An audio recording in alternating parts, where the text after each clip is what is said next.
Et après, gardera-t-on longtemps dans notre espace public des distributeurs de gel hydroalcoolique? Il y en a quasiment partout. La crise a fait naître de nouveaux marchés. Une entreprise normande s'est spécialisée dans les bornes tout-terrain qui peuvent s'installer vraiment partout. Radija Adarezig, Jean-Marie Lecartier. Sur ce chantier près de Rouen, un nouvel engin a fait son apparition. Une borne désinfectante mobile. Avec les nouvelles règles d'hygiène plus strictes, c'est le moyen que le chef de chantier a trouvé pour protéger ses 25 ouvriers.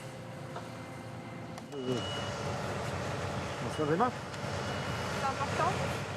C'est surtout très important. Parce que j'ai été déclaré quand même positif, sans aucun symptôme, mais voilà quoi. Pendant le confinement, puis je ne suis pas sorti. Faut faire très attention. Munis de roulettes, les 3 bornes se déplacent et permettent ainsi de couvrir les 33 hectares de ce chantier. C'est nos BTP qui nous imposent ces lavages et si on ne le fait pas, il n'y a pas de reprise de travail. Ces bornes d'un nouveau genre sont fabriquées ici. C'est le chef de cette PME normande, spécialiste du stockage de l'eau, qui en a eu l'idée. En allant dans un premier supermarché pour faire 2-3 courses, j'ai vu qu'ils avaient scotché un pouce-pouce de gel sur une balustrade. Je me suis dit c'est quand même trop bête de ne pas avoir quelque chose de plus consistant, de plus cossu pour faire cette distribution.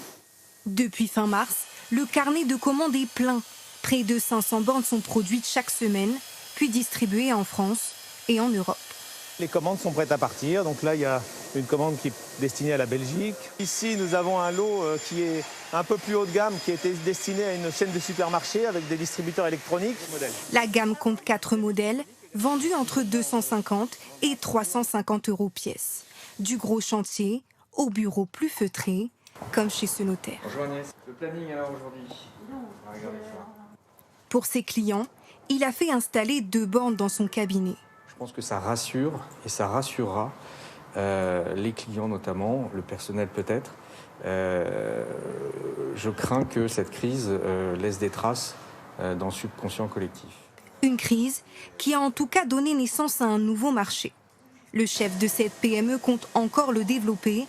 Il imagine déjà des bornes spéciales pour les festivals.